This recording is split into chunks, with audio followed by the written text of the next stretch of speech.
Yashodanandana Vraja Jana Ranjana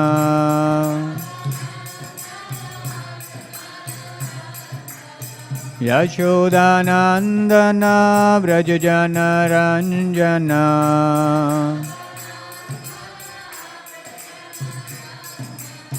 Yamuna Tira Vanachari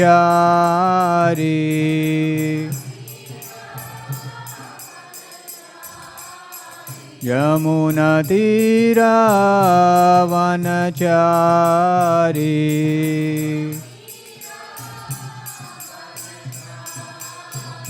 Jaya Radha Madhava Kunja Bihari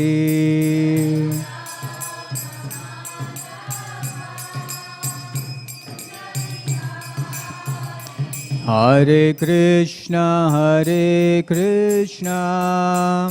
Krishna Krishna Hare Hare Hare Rama Rama Rama Hare Hare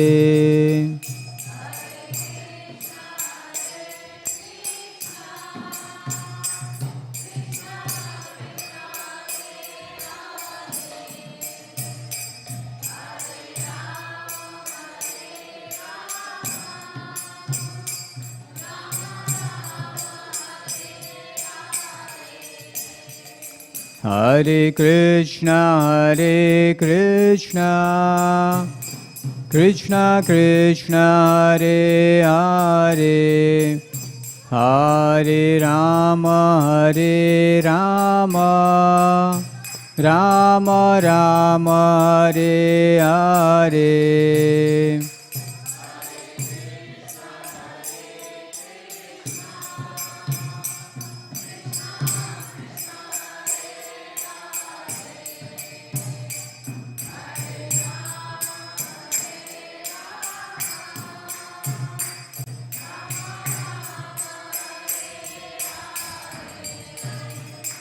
Hare Krishna Krishna Krishna Hare Hare Hare Rama Rama Rama Hare Hare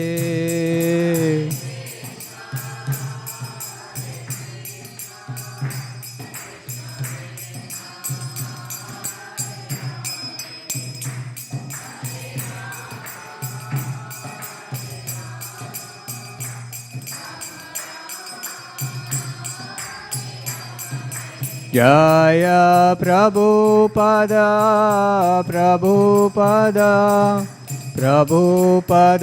Srila Prabhupada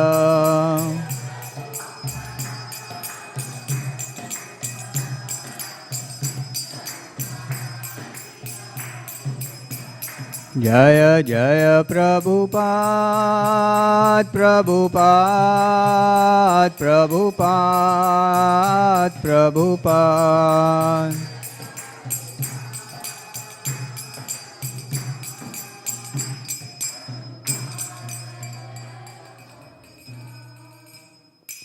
Jai Om Vishnupad Paramams Parivrajakacharya Shtotarshat Shri Śrīmad His Divine Grace A.C. Bhaktivedanta Swami Srila Prabhupada Ki Granthraj Śrīmad Bhāgavatam Ki Nitai Gaur Premanande Om Namo Bhagavate Vasudevaya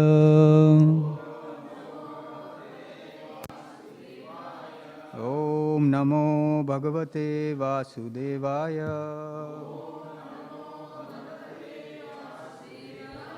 Om Namo Bhagavate Vasudevaya.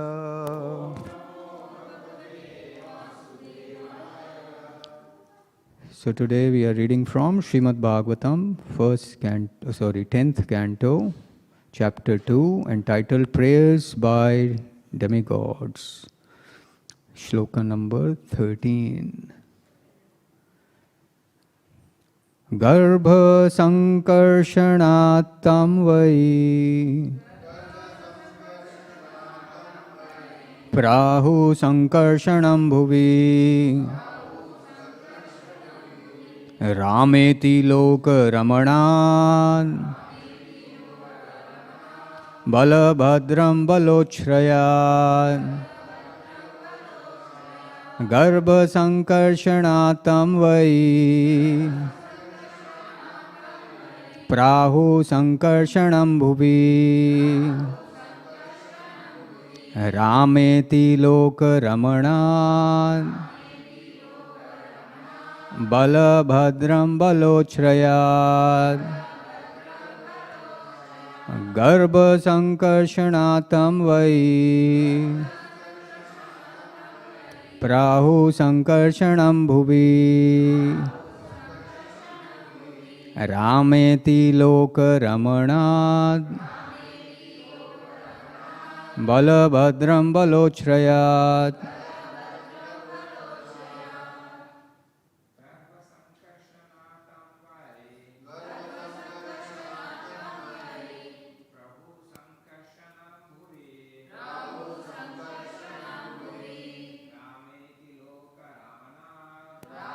Rameti Loka Ramanat Balabhadram Balochrayat Garbha Sankarsanatam Vai Prahu Sankarshanam Bhuvi Rameti Loka Ramanat Balabhadram Balochrayat Garbha Sankarsanatam Vai Prahu Sankarshanam Bhuvi Rameti Loka Ramanat Balabhadram Balochrayat Mataji's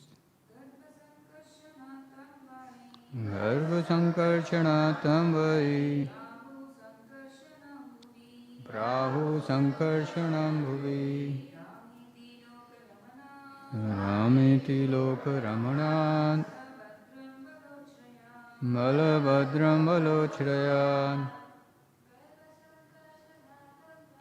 Garbha Sankarsanatam Vai Prahu Sankarshanam Bhuvi Rameti Loka Ramanat Balabhadram Balochrayat Garbha Sankarsanatam Vai Prahu Sankarshanam Bhuvi Rameti Loka Ramanat Balabhadram Balochrayat Garbha Sankarshanat, because he will be taken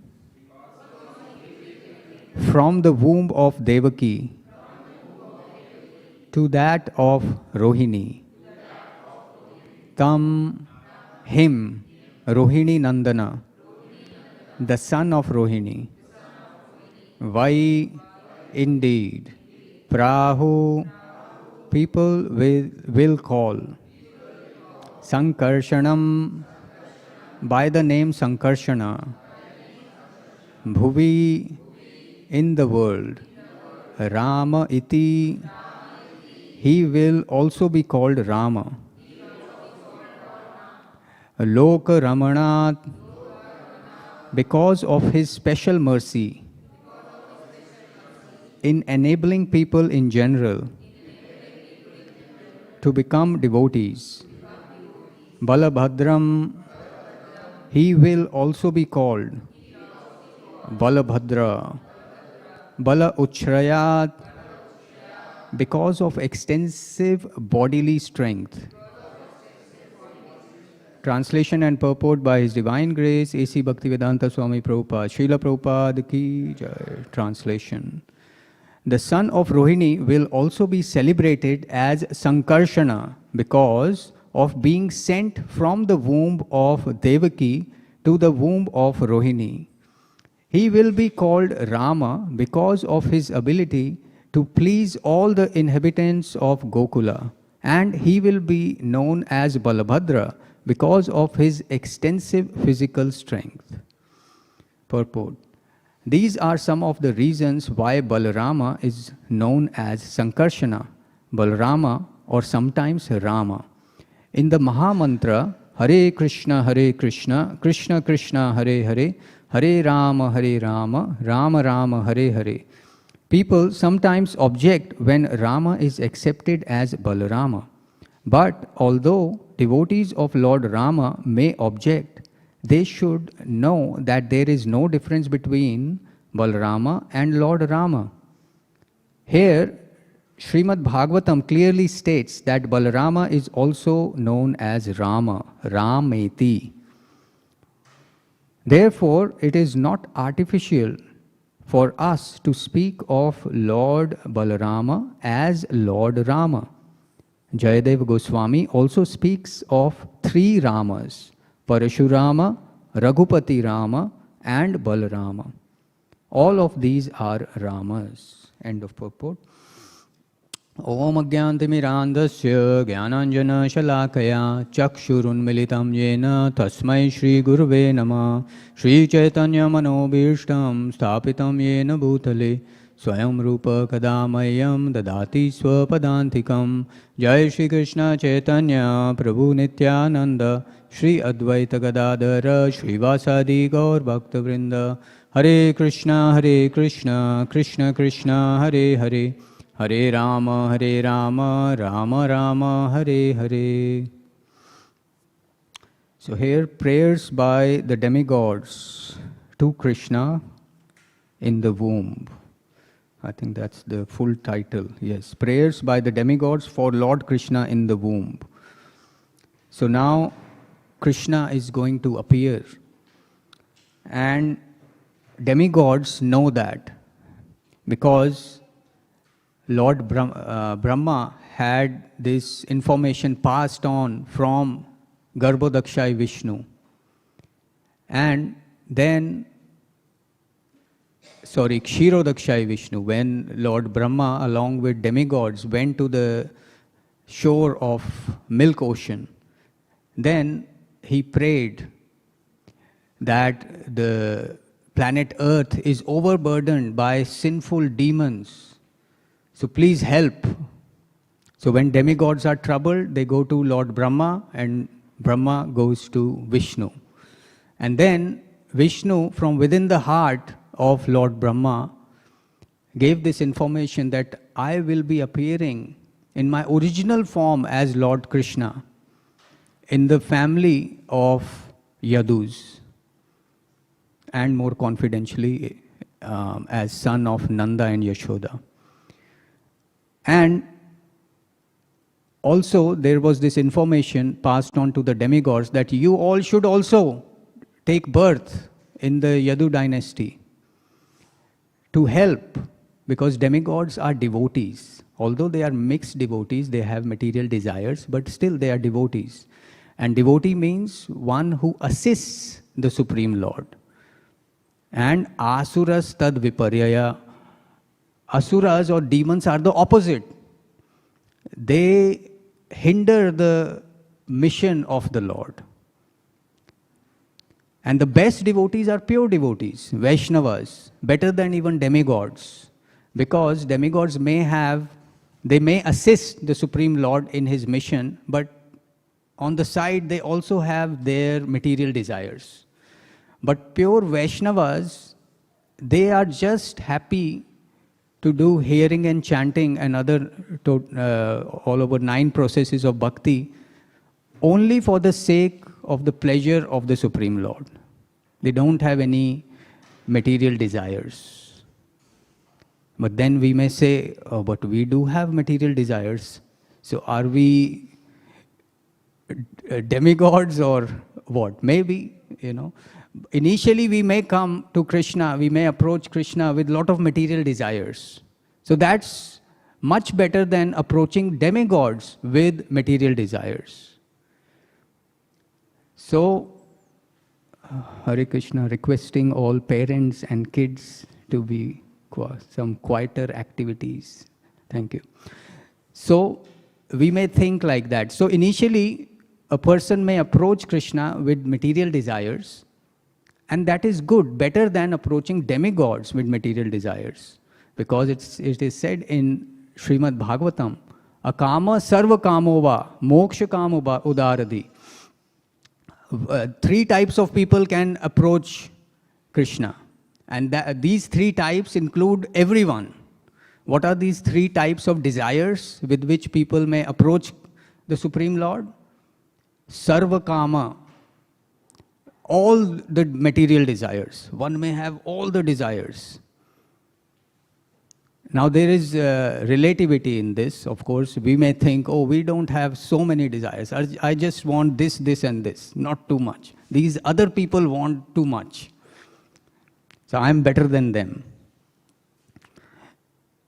So sarva kama means all the material desires, or even some material desires. So that's one category.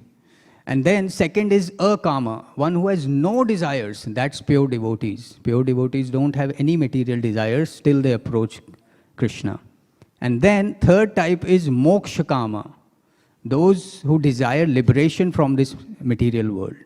So all these 3 types of people in these 3 categories can approach Krishna. Yajeta purusham param. Tivrena bhakti yogena yajeta purusham param. So the main thing is, as soon as they approach the Supreme Lord, there will be purification.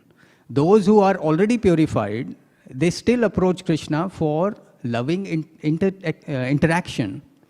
They still approach Krishna. And those are which category? Out of 3, sarva kama, akama, or moksha kama. Which one?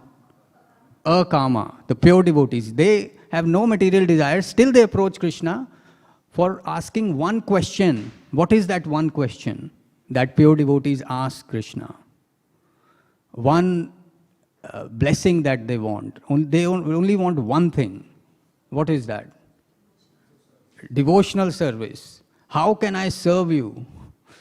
So that's the only thing they want. And they want a lot of it. They are not satisfied ever. So they keep, what's the word, pestering? Is that the correct word? They keep demanding that again and again. They go to the Lord, oh, please give me devotional service. And Lord gives some devotional service, then they are not satisfied with that. So this is spiritual dissatisfaction, not material. Spiritual dissatisfaction gives spiritual bliss. You want more service and you go to Krishna. So what does Krishna say when pure devotee again comes? Does Krishna say, oh, I already gave you, you're again troubling me? Krishna is the source, unlimited source of everything. So he has no scarcity of service. He can give you more service and more and more and more. And devotee wants that more and more. So this is the loving exchange. So this is why a devotee again and again approaches Krishna. But when a sarvakama, a person who has some material desires or all the material desires, like Hiranyakashipu, he was ruling the whole universe, still he was not satisfied. He has all the desires to enjoy. So then, when these type of people approach Krishna, what happens? Their desire becomes purified because Krishna is all good. The material desire is not good, but Krishna is all good. So if we approach Krishna, we will be purified. Even without asking sometimes. Even just being near Krishna, one becomes purified. The very beautiful example is given that there is a big tree and it's scorching heat.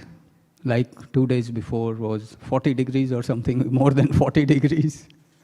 And somehow sometimes I walk most of the distance from city to here. So I thought, okay, I'll walk. And that was the time when it was peak temperature of that day, 40, 42, something. And anyway, so I've understood I made a wrong decision. But anyway, so when there is scorching heat, so I was thinking when I was walking, there should be some tree on the path. So I chose those paths where there were trees. So when you approach a tree on a hot day, you get shade without asking. So for example, there is a tree and you are standing in the scorching heat and you think, oh, that tree can give me shade. Let me go near the tree and ask for shade. But when you approach the tree and you come near under the tree, without asking, you get the shade.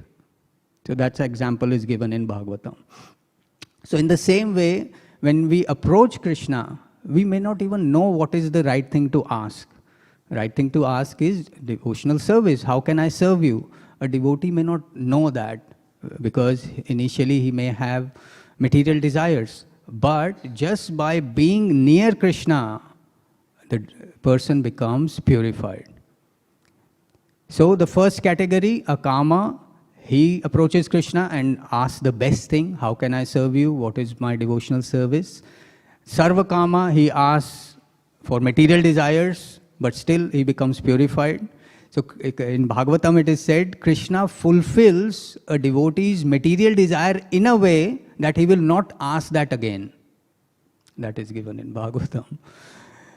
So then third category is moksha kama. What does such person ask Krishna? Oh, please give me relief, I am suffering. We may also do that. That, oh Krishna, I am suffering, my family is suffering, please help. This is not the best desire. It's not wrong to ask Krishna about anything, but there is gradation of what we are asking. So this is called moksha kama. So all these three categories of people can approach Krishna and perform unalloyed devotional service and then become purified. Akama sarva kamo va moksha kamo dardi tivrena bhakti yogena. Tivrena bhakti, very intense sort of bhakti. Unto who? Yajeta purusham param, the supreme personality of Godhead. So when this is performed, then the outcome is more and more service, more and more loving exchange between the Supreme Lord and the devotees. So anyway, so the demigods knew that they have to take birth in the Yadu dynasty, and Narad Muni told Kamsa that all these members of Yadu dynasty, relatives of Vasudev, they can be demigods, and demigods only plan to defeat the demons. And of course, you are the greatest demon. So make sure you kill as many of these people as possible, and children born in nearby areas. So that's what Kamsa started to do. So now Krishna is in the womb of Devaki and he is instructing Yogamaya. So yesterday also we read that Krishna asked Yogamaya to appear in the womb of Yashoda, and he gave the different names that she would be known as in this world. And now in today's verse, it's mentioned the son of Rohini will also be celebrated as Sankarshana. He will be sent from the womb of Devaki to the womb of Rohini. So science may not have progressed so far that there can be womb transfer. There can be heart transfer. Is there a womb transfer? So this is mystic transfer happening here. So Sankarshana, the expansion of Krishna, first entered the womb of Devaki as the seventh son. The first 6 sons were killed by Kamsa. Now the 7th son will appear in the womb of Devaki, and then Krishna asks Yogamaya to transfer Sankarshana from womb of Devaki to the womb of Rohini, who is another wife of Vasudeva. So this is happening very confidentially.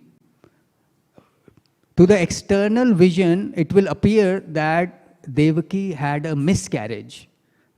She was pregnant and then the child disappeared. Maybe there was a miscarriage. So that's what's happening here. And then the womb of, because Sankarshana is servant, he serves Krishna. So he appeared in Devaki's womb and in one way made the womb purified for Krishna to appear. Next. So here it is mentioned that there are 3 names of Lord Sankarshan. What are the 3 names? Sankarshana, Baladeva, and Rama. So in the purport, Prabhupada fully explains that the devotees of Lord Ramachandra may disagree with this. They say Rama means Ramachandra, Raghuvanshi, not Balarama. But here, Prabhupada says it's clearly mentioned, Ram iti, that by this name, Lord Sankarshana will be known by this name. That's why in Hare Krishna Mahamantra, Hare Krishna, Krishna Krishna, Hare Hare, Hare Rama, Rama Rama, Hare Hare. So Rama may mean Lord Ramachandra, but Rama can also mean Balarama or Parashurama, or more confidentially, Rama means the supreme enjoyer. So Krishna himself is also called Rama because he's the supreme enjoyer. So this is a confidential meaning. Those who are Krishna bhaktas, they take Rama to be Krishna also in Hare Krishna Mahamantra. Rama or Ramana, Radha Ramana, who is the enjoyer, supreme enjoyer with Radharani. That is Krishna actually. So these are different meanings, but there is no contradiction or paradox there. There is no, this philosophy is not wrong. There is no right and wrong. They are all Vishnu Tattvas. So they are one person, but they appear as different expansions and in different forms for different purposes. So there is no contradiction. If you may think that Rama means Lord Ramachandra or Rama means Balarama. You can think either way and you will be correct. It depends on the rasa, how a devotee wants to approach the Supreme Lord. So in 3rd canto, it's mentioned by Lord Balaram that there are different incarnations of Supreme Lord based on the desire of a particular devotee. Different devotees want to see the Supreme Lord in a particular way. So Lord appears for their pleasure. So that's why in 8th canto, when there was description of Matsya avatar, so Parikshit Maharaj asked Shukdev Goswami, for which devotee, for the pleasure of which devotee did Lord Matsya appear? So which means actually all the incarnations appear for the pleasure of devotees. That is their main concern. Paritranaya sadhunam, vinashaya cha dushkritam. So to deliver or please the devotees is the main purpose of the Lord. And then secondary purpose is killing the demons. Killing the demons is not very difficult. But main concern of the Supreme Lord is pleasure of devotees. So he appears in different forms, as Matsya or Kurma or Nrsimhadev, Vamanadev. So that's why pastime or Krishna Katha is not complete without description of the activities of devotees who are in love with a particular form of the Lord. So that's the importance. So Krishna appears, and here Lord Balarama has appeared. So Sankarshana, his name is Sankarshana because he will, in Krishna book it's mentioned, that because Lord Balarama will unite these two families of Nanda Maharaj in Braj and the family of Vasudeva in Mathura.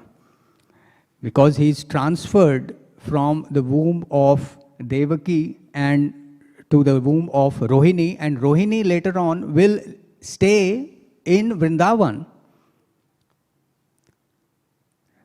in the household of Nanda Maharaj, and there Lord Balaram will be there, and Krishna will be transferred. Vasudeva himself will take Krishna to Gokul, and there both Krishna and Rama will have their pastimes. So that's why his name is Sankarshana. And Rama he's called Rama because of his ability to please all inhabitants of Gokula. One who gives pleasure. Rama is the pleasure, the supreme enjoyer. He enjoys and his devotees also enjoy. And then he will be known as Balabhadra or Baladev because of his extensive physical strength. Bala means strength. Physical strength, the Lord, of course, has all the strength. That's one of the 6 opulences. But at the same time, Lord Balarama gives spiritual strength. He has the physical strength as well, and he's fully spiritual. But for devotees, he gives spiritual strength. So that's why it is mentioned here in the word-to-word meaning. Let's see where it is.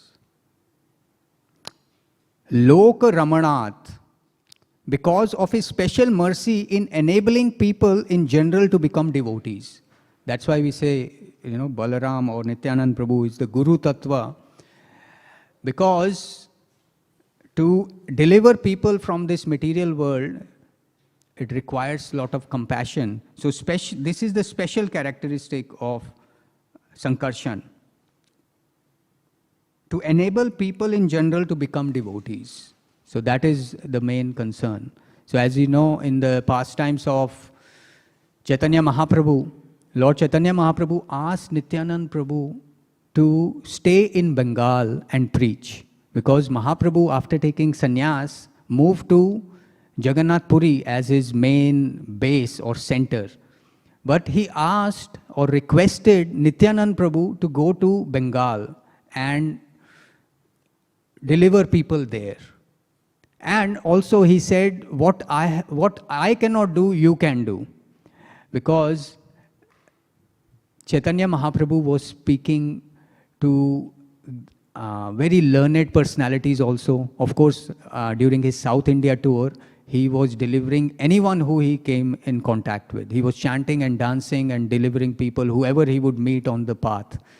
But then he had philosophical discussions with great scholarly people like Sarvabhauma Bhattacharya and then Prakashanand Saraswati, and then also the leader of the Buddhists. He would have philosophical conversations and defeat them and make them into devotees. But then there were people like Jagai and Madhai, very low Naradhamas, the lowest of the mankind. So Mahaprabhu asked Nityanand Prabhu that you deliver these people also. So there is no difference between Chaitanya Mahaprabhu and Nityanand Prabhu. They are one. The whole Panchatattva is one entity in one way. But in another sense, they are separate as well. Within Panchatattva, we have 3 Vishnu Tattvas, separate individuals. So Chaitanya Mahaprabhu is Vishnu Tattva, Nityanand Prabhu is Vishnu Tattva, and Advaita Acharya is Vishnu Tattva. And then we have energy of the Lord, Gadadhar Pandit, and we have the marginal potency, Shrivas Pandit, who is Narad Muni. So these various categories are there within Panchatattva to signify that there is no difference. It's one package. So they are 5, but they are one also. So this is the mysticism of Achintya Bheda Abheda Tattva. What is Achintya Bheda Tattva?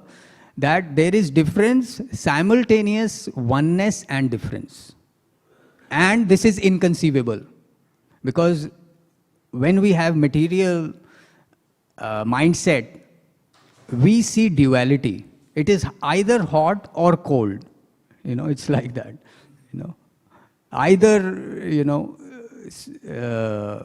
old or young, like that. So we think like that in terms of extreme dualities. But on the spiritual platform, inconceivably, opposite things can appear. Just like in Chaitanya Charitamrita, it's mentioned that the pure love is the experience of pure love that very high level of devotees feel. The feeling is like a combination of 2 feelings. One of the feeling is the pain that you can feel when you are bitten by the most poisonous serpent. I think there are many, 5 to 10 most poisonous varieties of snakes in Australia. I think some brown snake or something like that. There's like another black sort of snake. But anyway, so the venom of the most poisonous snakes, and when they bite you, it's very painful. So that's one feeling, one extreme feeling. And another feeling is when the pure nectar, Amrita, is poured on your head, you feel very relieved. So the feelings of pure love are described as a combination of these two feelings simultaneously. How is that possible? So that is possible because it's inconceivable, and it's possible on the spiritual platform. So that's how things are happening in the spiritual realm. So here in Krishna's pastimes, now Baladeva will be there in Gokula, and we will see in the further chapters how the pastimes will unfold. Very beautiful pastimes, the childhood pastimes of Krishna. In one sense, the childhood pastimes are not present in the spiritual world, in one sense, you can say, because there Krishna is there in his Nav-Yavana form, eternally. So here in the material world, these spiritual pastimes are there in Gokula, Gokul Vrindavan. So that's why devotees relish that. And in Damodar Ashtak prayer, we glorify these childhood pastimes, that may these childhood pastimes appear in my heart always.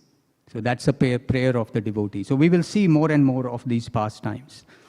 So by reading Śrīmad Bhāgavatam and understanding the injunctions of the scriptures, what happens is our desires become purified. When we practice Vaidhi Sadhana Bhakti, slowly and slowly from the Sarva Kama platform, the platform of all material desires, we come to a Kama platform, the platform with no material desires. So there is a conversation between Yamadutas and Vishnudutas in 6th canto, and there a very important verse is mentioned. And surprisingly, who is speaking these words? The Yamadutas are speaking. So the Vishnudutas, you know the pastime, most of you, that when Ajamila was about to die, he chanted the name of his son, which was Narayana, and he called out for his son because he saw Yamadutas had come. 3 Yamadutas had come to take him to the Patala Loka, Naraka Loka. And then he became afraid and he called out the name of his son Narayana, and immediately 4 Vishnudutas appeared. And they stopped the Yamadutas from taking Ajamila. And then they were surprised that, first of all, it had never happened before. Wherever Yamadutas went to claim a sinful person, no one could stop them. They have that power given by Yamaraja. So first of all, this was happening first time, and secondly, when they saw Vishnudutas, they were so beautiful. So they were surprised. These beautiful personalities, they are looking as if they know all the principles, but how come they are stopping us? We are just trying to follow the law of Yamaraja, who is the authority, who claims these sinful people. So that's why Yamadutas were surprised. And they were surprised when Vishnudutas say, why are you taking this sinless person? And they were surprised that Ajamila, sinless? He has done all abominable activities. And Vishnudutas are saying that he's sinless. How come you are taking this sinless person? And they asked, what are the principles of religion? So now Yamadutas say, Veda pranihito dharmo Yadarmastad viparyaya Vedo Narayana Sakshat Swayambhuriti Sushruma. That which is prescribed in the Vedas constitutes dharma, the religious principles, and the opposite of that is irreligion. The Vedas are directly the Supreme Personality of Godhead Narayana and are self-born. This we have heard from Yamaraj, their master. So they correctly said that whatever is given in the Vedas, that comprises of dharma. What is dharma? Whatever is given in the Vedas. Because these Vedas appeared from the breathing of the Lord. As we know, Lord's one sense can do the functions of all other senses. By breathing, he can speak. By eyes, he can eat. And also with his vision, he impregnates the material energy with living entities. So these examples are there. So Lord can do activities of all the senses from any one of the senses. So by breathing, he spoke the Vedas, and Vedas appeared. So that's why Vedas are totally spiritual. And whatever is in Vedas comprises the religious principles. So Yamadutas say that these are the principles, and we should follow these principles to become purified. So that's why we should not feel bad that, why are these rules and regulations there? They are very restrictive. They are not restrictive. They help us to actually become liberated. I saw one cartoon made by a devotee, and sarcastically he put there was a chart on the wall, and it says rules, and there were 3 rules listed. Rule number 1, follow the rules. Rule number 2, do not break the rules. Rule number 3, be happy. So, and we think, following these rules, it's very restrictive. How will we be happy by following these rules? Bhakti is sukham kartum avyayam, which means you can do anything, then we will be happy. These rules will not make us happy. We think like that. So in sarcasm, this devotee mentioned, these rules, 4 regulative principles and this and that. We want rules. In prasadam distribution, we tried to have some rules, and some people they are not happy. Prasadam should be anywhere. We can take from anywhere, from the kitchen, from prasad hall, or wherever we want, and however much we want. But then, if everyone thinks like that, there will be fighting. If there are no rules, so then there will be clash. So someone has to, in management, someone has to decide that how things should be. So these regulative principles and so many other rules mentioned, there's a big list mentioned in Nectar of Devotion, and even bigger list in Hari Bhakti Vilas. Prabhupada told his Western disciples initially that if I tell you all the rules mentioned for Vaishnavas in Hari Bhakti Vilas, you will faint. So what we are performing, what the rules we are following are minimal actually. In following the rules of Daivi Varnashrama and various other rules, they are minimal. Because rules help us to be in the limit and focus on the main goal. If we don't follow the rules, then we will be distracted by Maya very easily. So we have to be very careful. And at the same time, if we perform bhakti, then we will actually become happy. So following minimal rules and simultaneously focusing on hearing and chanting makes you very secure and happy at the same time. So we have to be very cautious. Because as we say, if you become casual in bhakti, that anything goes, then there will be casualty. Casual and casualty are very closely related in bhakti. So we have to be very careful. So these 3 modes are always there. We are dunked in this sea or the ocean of material modes, and only solace is by trying to come to mode of goodness. Because in Bhagavad Gita it is said, Urdhvam gachanti sattvastha. If you follow, if someone is in mode of goodness, then he goes up. What is the destination of person in mode of goodness? higher planets. Madhye tishtanti rajasa. If you are predominantly in mode of passion, then what is the destination? This earthly planet, middle planetary system. And adho gachanti tamasa. If someone is in mode of ignorance predominantly, they either go to animal species or to the hellish planets. So actually being the soul entrapped in the body of an animal is equivalent to being in the hell. And we may think, oh, these dog or birds or fish, they are so carefree and happy. We may think like that, but Shastra doesn't say that.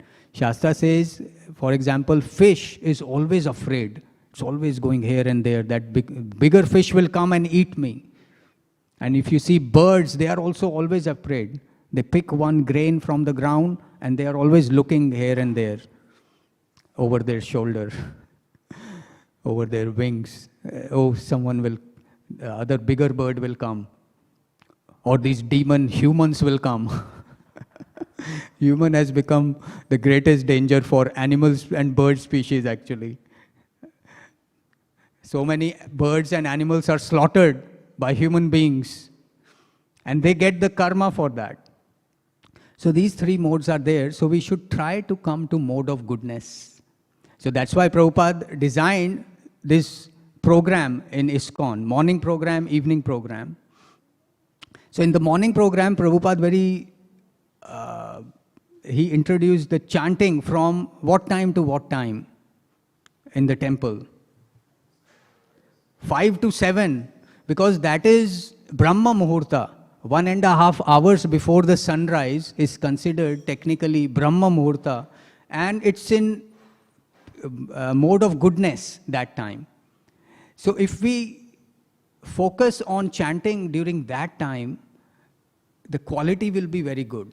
At least we can design our life in a way, we can plan our life in a way so we can be awake at that time, slowly and slowly. It may not be possible straight away. You know, if you have a habit of waking up at 8 a.m.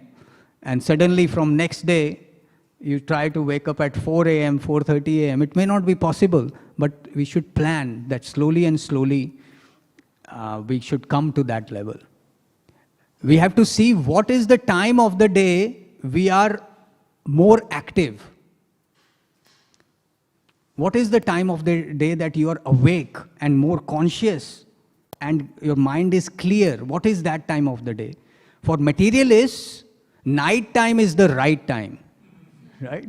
Prime time. They say on the television, there are I don't know now, Netflix, this and that, and previously the prime time was evening, 8 or 9 o'clock. All the main shows were showed at that time.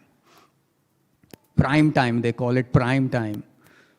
But for devotees, prime time is Brahma Muhurta, totally opposite. So materialists are active that time, that, oh, this is the time for when it's dark, they want to enjoy. And especially the darkness of the night. Of course, in the Brahma Muhurta also it may be dark, but that's the pure time in the morning. So we have to think like that. What is the time I'm more active and awake? Is it later during the day? Because initial part of the day is in mode of goodness. Then probably 9 or 10 a.m. onwards is more mode of passion. And then once sun sets, 6 p.m. onwards, it's mode of ignorance. So if we are more active and alive and we look forward to this so-called night time is the right time and prime time, then there is some problem. As devotees, we have to plan our lives so that we are more active and awake in the Brahma Muhurta. Ya nisha sarva bhutanam tasyam jagarti sanyami yasyam jagrati bhutani sa nisha pashyato mune. Bhagavad Gita 2nd chapter, it says that the night for the materialist is day for the spiritualist and vice versa. So when devotees are waking up for Mangal Arati, others are going to sleep at that time. And I'm also guilty. Before becoming devotee, I remember in when I was doing undergraduation, my father would wake up at 5 a.m. and I would be in the next room, and I could hear, because in the morning it's very quiet. I would hear the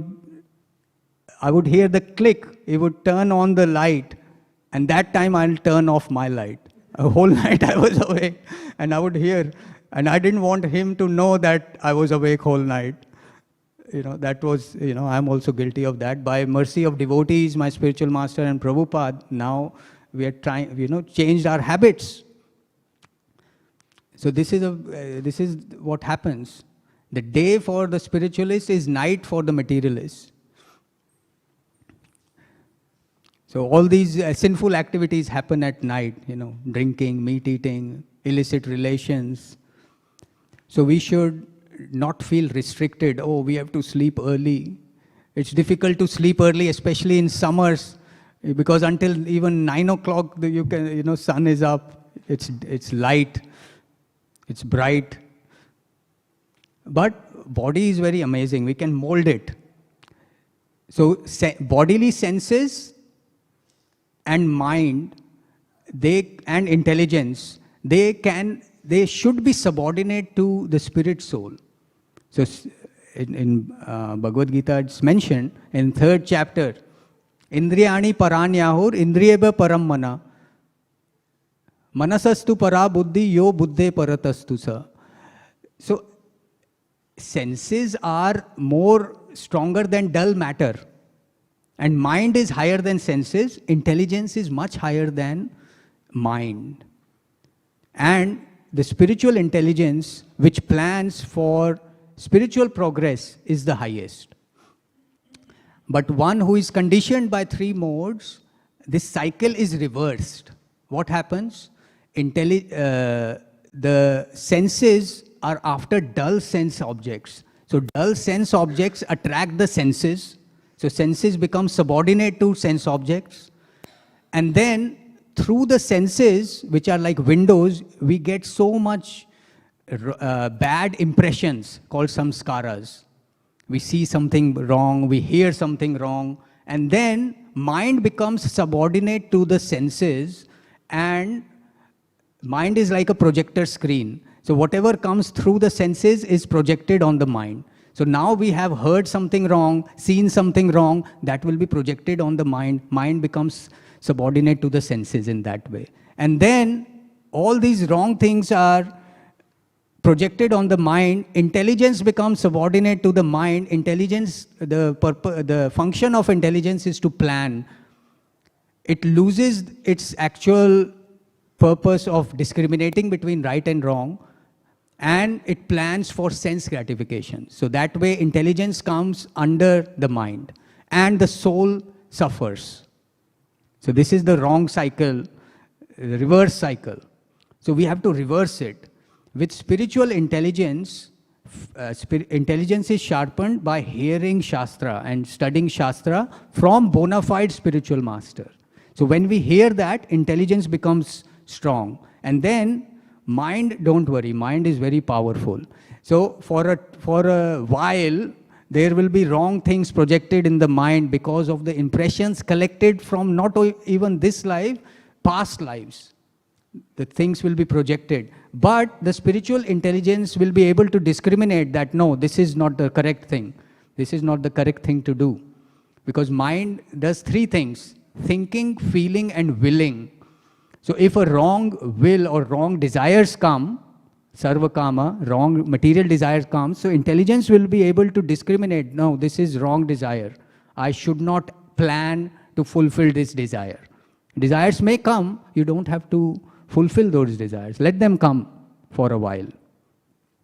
And then with the senses, the devotee engages the senses in spiritual sense objects.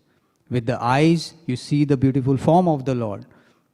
With, touch, example is given of Amrish Maharaj, touching devotee's body, which happens anyway when you associate with devotees.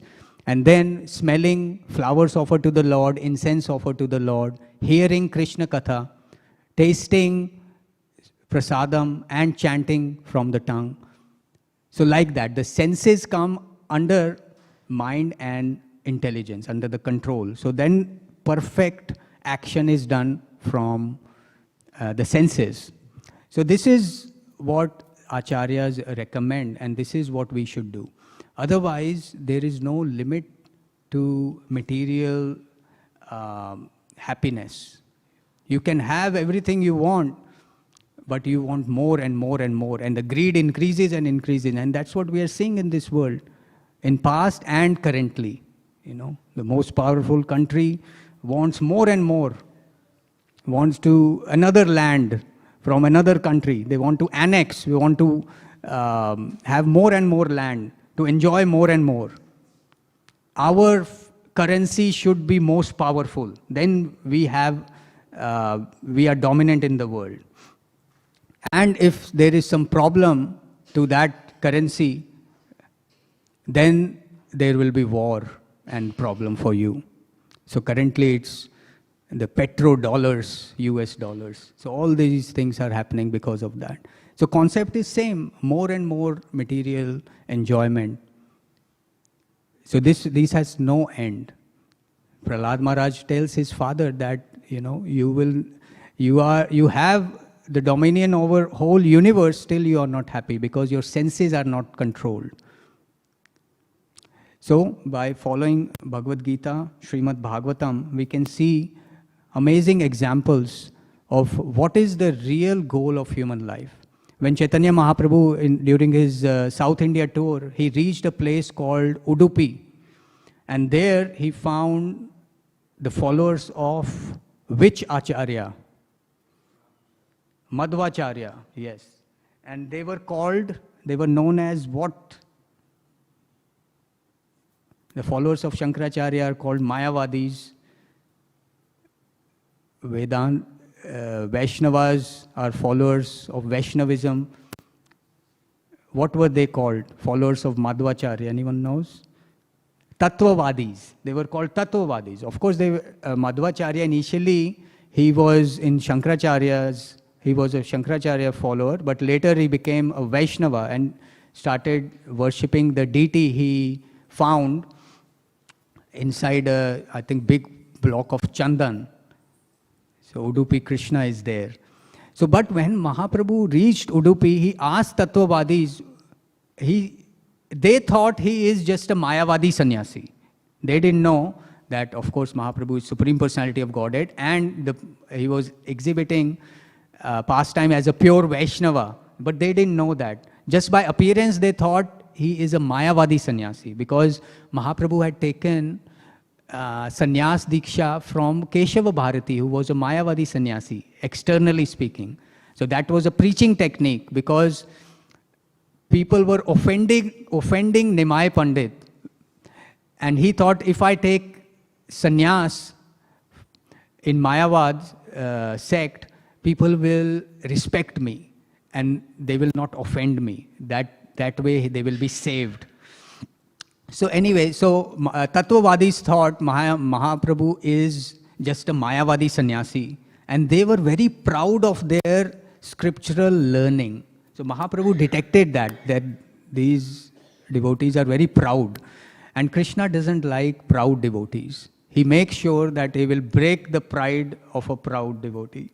So then he exhibited himself as a very humble person, and he asked, "Oh, you are all very intelligent. What is the goal of life and what is the method to reach the goal?" And they said, "Oh, that's very easy, we can tell you." So the method is Varnashrama Dharma, and the goal is the 5 types of liberation. And then Mahaprabhu said, "Oh, from the scriptures, what I have heard is that goal of life is the love of God, and the method is hearing and chanting." And he gave all the proofs. And because he spoke from Shastra, then Tattvavadis couldn't say anything. And they said, "Oh, you are right actually." Mahaprabhu actually pointed out that what you are saying, Varnashrama, these are material designations, and following material designations is basically on the material platform. You are still on the material platform trying to enjoy there.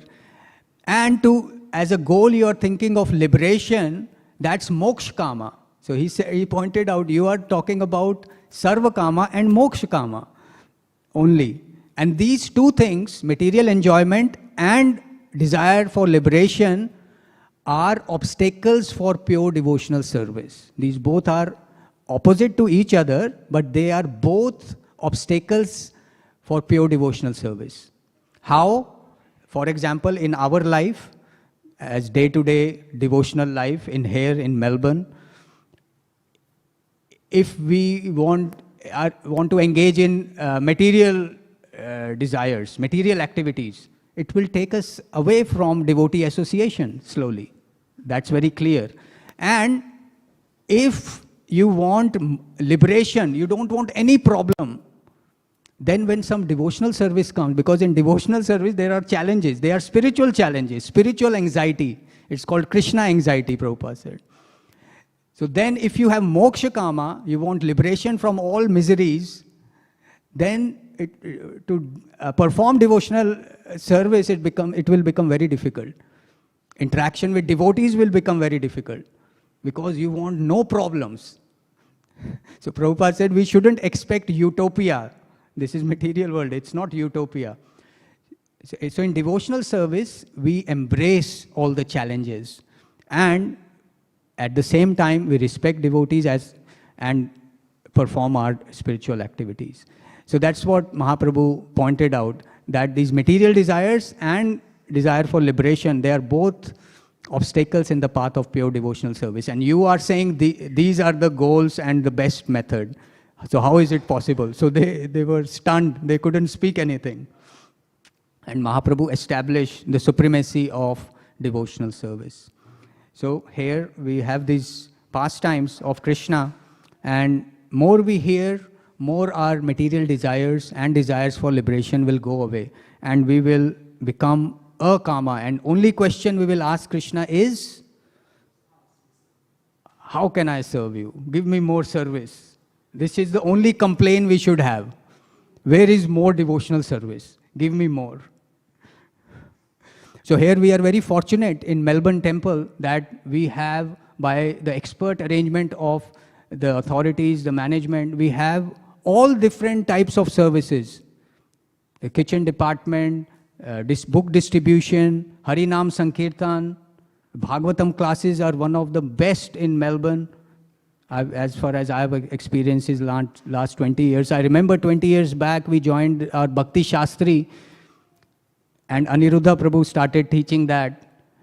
And then the one activity during that Bhakti Shastri was, papers were passed to all devotees and you had to write what is the best thing you like about Melbourne temple. And I still remember, this is 20 years back, I wrote, I like the standard of Bhagavatam classes here. This is 20 years back. And still I have the same opinion. So by expert management, they have ensured that the standard of hearing and chanting is very high, so we can progress spiritually. So we should be very thankful and happy to be in such a place. So I like to end here and ask if you have any questions or comments or any corrections. And is there another mic? You can give Mahatma Prabhu first.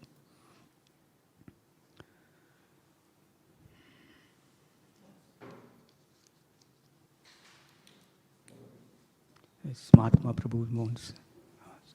Okay. Hare Krishna, Prabhuji. Hare Krishna.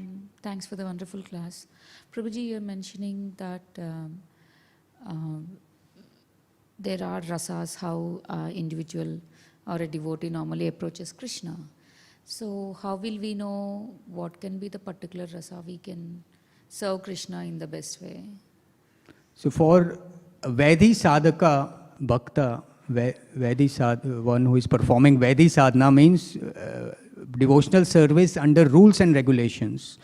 The only rasa we focus on is Dasya rasa. That's why when we are initiated, our name is ends in Dasa or Dasi. So we are servant of Krishna. And when we approach Krishna and Mahaprabhu with Dasya rasa, our original spiritual rasa will be revealed eventually. It takes time. It's a gradual revelation. It will be gradually revealed. In the course of our bhakti, we perform, we read Shastra, we associate with devotees, we perform devotional service, and hear and chant about Krishna, and eventually it will be revealed. Our exact Swarupa, our exact rasa, everything will be revealed. It takes time.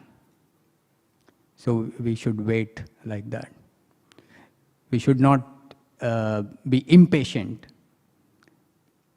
Because Prabhupada gives one example that when a young woman gets married, she wants the child immediately. But no, you have to wait for at least 9 months, 10 months, So like that. So we have to develop this bhakti slowly, and then we can see Krishna face to face. Seeing Krishna face to face means we will be able to see ourselves. Example is given of the sun. Self-realization and God realization happens simultaneously. So when it's pitch dark, sun is not up, so we can't see even our body. But when sun is there, we can see the sun and we can see ourselves also. So which means when this self-realization happens, when we'll understand what our Swarupa is, we'll be able to see Krishna also. Or the other way, we'll be able to see Krishna and we'll be able to see ourselves. So we have to wait for that. In most cases, it can happen that it is revealed to a particular devotee immediately. Krishna is independent, he can do anything. But generally speaking, it takes time. Yeah.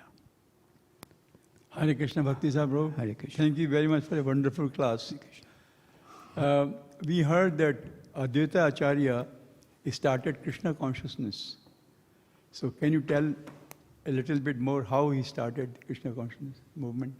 Yes, yesterday was Advaita Acharya's appearance day. Yeah. So, how did he start? The mechanism, how did he? So Advaita Acharya is he is older to Chaitanya Mahaprabhu. So just like in Krishna's pastimes, Mahaprabhu's pastime also, the elderly people appeared before Mahaprabhu so that he can appear and perform his activities and with them in that relationship. So Advaita Acharya, Sachi Mata, Keshava Bharti, Ishwar Puri, Jagannath Mishra, they all appeared before Mahaprabhu. So when Advaita Acharya was there in that district, Shantipur, Nadia, Navadvip area in Bengal, he saw that there are, everywhere where he saw either people are doing sinful activities or they are doing pious activities. But hardly anyone is doing bhakti. So then he was very distressed. So people, those who were pure devotees would associate with Advaita Acharya and they will do hearing and chanting. But he became so distressed, it's mentioned in the 3rd chapter of Adi Leela Chaitanya Charitamrita, that he, on the strength of one verse from Padma Purana, which says that if a Brahmana or a devotee worships a Shaligram Shila with Tulasi flowers, the manjaris, and Ganges water, Krishna becomes so pleased that he sells himself to such a devotee. So he read that verse, and on the strength of this verse from scriptures, he started worshipping his Shaligram Shila. At the same time, the word mentioned is Hunkara. He would shout loudly and call Chaitanya Mahaprabhu, please appear. Because no one is doing bhakti. They are either doing pious activities or sinful activities. At least someone was doing pious activities that time. These days, you cannot see anyone doing pious activities. So how much more should devotees cry actually for appearance of Mahaprabhu? But anyway, so he cried loudly and chanted very loudly. At the same time, he worshipped his Shaligram with Ganges water and Tulsi manjaris. And then Lord appeared on his call. So that was the main reason, one reason. And at the same time, Haridas Thakur was intensely chanting and crying for Lord's presence. So because of cries of these devotees, Mahaprabhu appeared. Thank you very much. Hare Krishna. Yes, Prabhu. Thank you so much, Prabhuji, for the class. As you were mentioning about rules and regulations in the class, when we are preaching to a generation like Gen Zs and millenniums who have taken birth in 2000, their inherent psychology is to live a rule-free or a regulation-free psychology. Specifically, who went to a Western schools in Melbourne, for them teaching them that sit properly in the class or maintain the discipline while in the class, it becomes difficult. So, as per the Vedic principles, rules are the prominent procedure to proceed. But how do we preach to such generation? A very good question. So basically, it doesn't matter Gen Z or baby boomers or millennials or whoever is in material world at any time, they are rebellious souls. If we liked rules and regulations, we would not be here, especially in Kali Yuga. So saying that Gen Z is most degraded, how to elevate them, that may be true, but not fully true. We are all rebellious souls, and preaching at any time, place, even at the time of Mahaprabhu, it was very difficult. Nityanand Prabhu and Haridas Thakur were chased by Jagai and Madai. So there were these degraded people, and there will be always degraded people in material world, which is like a prison house. In the prison house, there's only criminals. So it will be difficult. No one likes rules and regulation. So here in the Bhagavatam class, we know mostly devotees come, so we emphasize rules and regulations more. But for new people, we don't emphasize rules and regulations too much. We just say, chant Hare Krishna, take prasad, be happy. Don't stress rules and regulations. Once, in one sense, they become trapped or they become more relaxed with you, then slowly we start introducing rules and regulations. To the initial devotees on 26 2nd Avenue, I think after the initiation, Prabhupada said on the wall there are some rules and regulations, please have a look.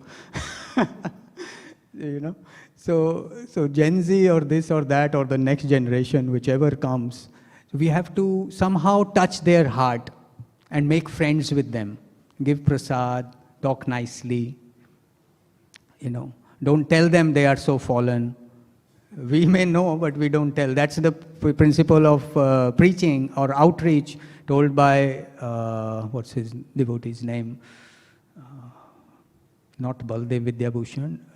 But anyway, the uncle of Gopal Bhatta Goswami. Prabodhanand Saraswati. He says, Dante Nidhaya Trinakam, that you approach new person with straw between the teeth, which means very humbly. We shouldn't think, oh, we know Shastra, then you can't touch their heart. You approach them very humbly and say, oh, you are such a great person. Oh, you are so nice. Like book distributors, when they go, oh, such a nice shirt you are wearing. Oh, such a nice purse. Or your hairstyle is nice. You appreciate. Even, flatter them as much as possible. Flattery is like that. The person also knows he's flattering, but he likes it. So you talk in a pleasing way, just like a salesman does, material salesman. You go in the shop, oh, welcome.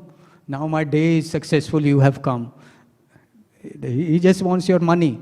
So we are selfless, we just want we want them to come to Krishna somehow. So Prabodhanand Saraswati says, you approach them, flatter them, and then you say, you are such a nice person. Hey sadhu, you are a great person. But then, slowly and slowly you say, whatever nonsense you are doing, you leave that and take shelter of the lotus feet of Mahaprabhu. So like that. So we don't worry about Gen Z or future generation. They will be more and more degraded, obviously. But for next 10,000 years, there will be opportunity for outreach and helping. Yeah? Thank you. Any other question? Rasika Chandra Prabhu. Thank you, Prabhuji, for the nice class. Prabhuji, like when you mentioned about these words, akama sarva kamova, moksha, so in that, I mean, at least I fall under the sarva kamo. So what should we actually be our prayer when we come in front of the deities? I already mentioned. How can I serve you? What more service can I do? Or whatever service I have, how I can improve the quality. So both we can pray for quantity of service if it's not enough, or quality of service. No, that is, you mentioned for the devotees who are akama, where there is no other desires, material desires. But for the person who comes in front of the deity with a material desire, lots of material desires. So he should know that that's not the best desire. Yeah. And he should come to that level eventually. So what should be our prayer in front of the deities at that time? What is the service I can do? Okay. So we only promote pure devotional service. We don't promote mixed devotional service. That yes, in my previous class I was mentioning, to have material desires as well as spiritual desires at the same time is like having 2 feet on 2 separate boats. We will drown. So it will be very frustrating for us if we try to have both. So now that we have material desires, we should only pray that Krishna, please take away these material desires. Not that we say that, oh, now that we have these desires, at least fulfill some of them. We don't say like that. We only ask for full purification, 100%. We don't say, oh, leave little bit there, little bit of dirt. There is example in first canto that according to the Brahmanical purification, alcohol is considered very muchi or inauspicious or contaminated. So if a place for deity worship, for example, a pot for deity worship, Archaman cup is purified, and you put 1 small drop of alcohol, and you say, no, only 1 small drop is there. Most of it is 99.999% is pure water. Gange cha Yamune chaiva, we have purified it. But 1 drop of alcohol is enough. No, it's not enough. We want 100% purification. So in the same way, as practicing devotees, we should only pray, what service I can do, how can I purify my service more and more. And these material desires are troubling me. Please take it away. There is a prayer in 5th canto.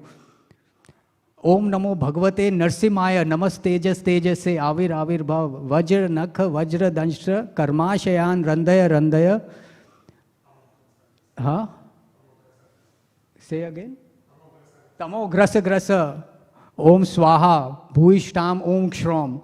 So there it says, oh Narsimha Dev, please take out of my heart the last tinges of material desire and make me purified. So this is the prayer of a beginning devotee. Thank you. Thank you, Prabhu. Hare Krishna. Yes, Uttama Bhakti Prabhu. Thank you, Prabhu. Just a comment there regarding this. In Bhagavad Gita, Lord Krishna says 4 kinds of people approach him. Sukritanas. Out of that person who is having a full material desire, at least they are coming to Krishna rather than going to any other demigod. So we don't reject them, even though when we give them something, at least that to entice them to come to Krishna and give them devotional service. And with that, practicing devotional service, obviously they will be purified eventually. Even in the case of a Dhruv Maharaj, he had a material desire. You mentioned that how we are promoting the pure devotional service, but at least we don't reject the people who have the material desires to entice them to come to devotional service. At least they're gradually being purified, like Dhruv Maharaj. Is that a correct understanding? So yes, so we are in the material world. Not everyone can fully renounce straight away. So that's why how to stay in material world, Krishna is given Varnashram system. You have material desires, but do it under regulation. So that's what we are doing. So we can't, chant whole day. We don't have that purification. Haridas Thakur could chant whole day. We can try. Some days we try. On festival days or something.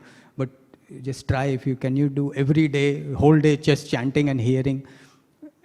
so we are not purified. So that's why we need varnashrama system to be situated comfortably enough to perform devotional service and slowly become purified. And yes, as I said, initially the persons who come, who are new, we don't totally discourage them. Oh, you have material desires, you can't come. Initially, we don't tell about rules and, but slowly and slowly, according to our relationship, and a preacher sees, he's expert, and he sees how much more this person can surrender, and encourage them to surrender more and more and more, step by step, more and more and more, like that. But at the same time, from the beginning, we can tell them what is the pure standard. We may not be there, but we can aspire for that. We can take baby steps towards the pure standard. But we shouldn't hide the pure standard. That pure standard is just asking, how can I serve you, Krishna? Everything else is included in that, because we are part of Krishna. If we please Krishna, we will be anyway happy. Everyone wants happiness. So slowly, philosophically, they may not understand it, but we should not be shy to introduce it in a mild way,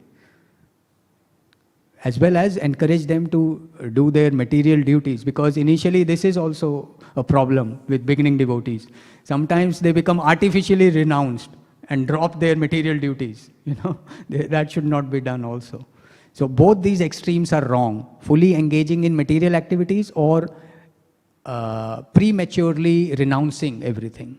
So that's why Varnashrama very slowly brings you brahmachari, grahastha, vanaprastha, sannyas. Sannyas is the renounced. Slowly it brings you to that level. Okay, 9 o'clock, we'll finish here. Thank you very much. Granth Raj Śrīmad Bhāgavatam ki jai. Srila Prabhupada ki jai.